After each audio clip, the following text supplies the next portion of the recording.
Якутские врачи учатся проводить операцию по удалению опухолей из гортани с применением новых технологий. Новейшая техника немецкого производства, лазерный хирургический аппарат СО2 начали применять на практике врачи-хирурги Республиканской больницы номер 2. Что за чудо-аппарат и что это даст здравоохранению Якутии, в материале Дмитрия Тымырова.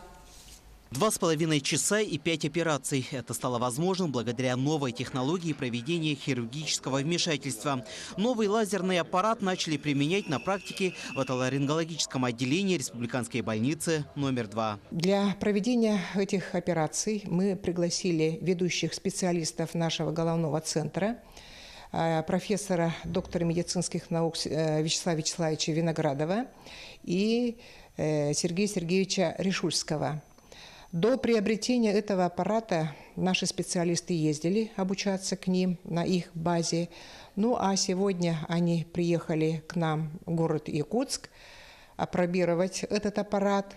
Отметим, что данная модель аппарата является единственной в стране. Да и в целом таких лазерных хирургических аппаратов в России всего 3.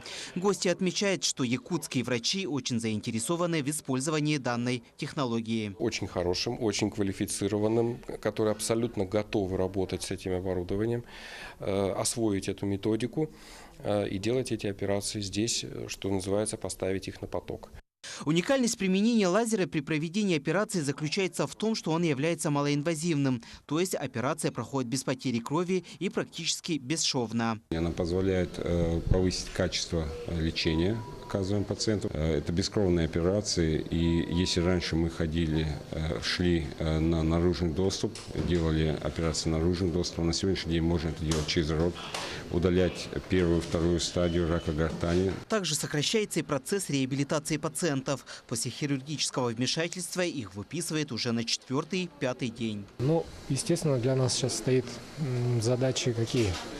Мы должны внедрить этот лазер во всех профилях, не только на гортани, болезнь глотки. И когда уже все будет поставлено на поток, операции, конечно, будут гораздо меньше идти. В будущем врачи-хирурги Республиканской больницы номер 2 смогут даже принимать пациентов из дальневосточного региона, так как до этого дня такие операции проводились только в Москве и Санкт-Петербурге. С применением же данного аппарата это станет возможным и у нас. Дмитрий Тымыров, Павел Пахомов, Якутск.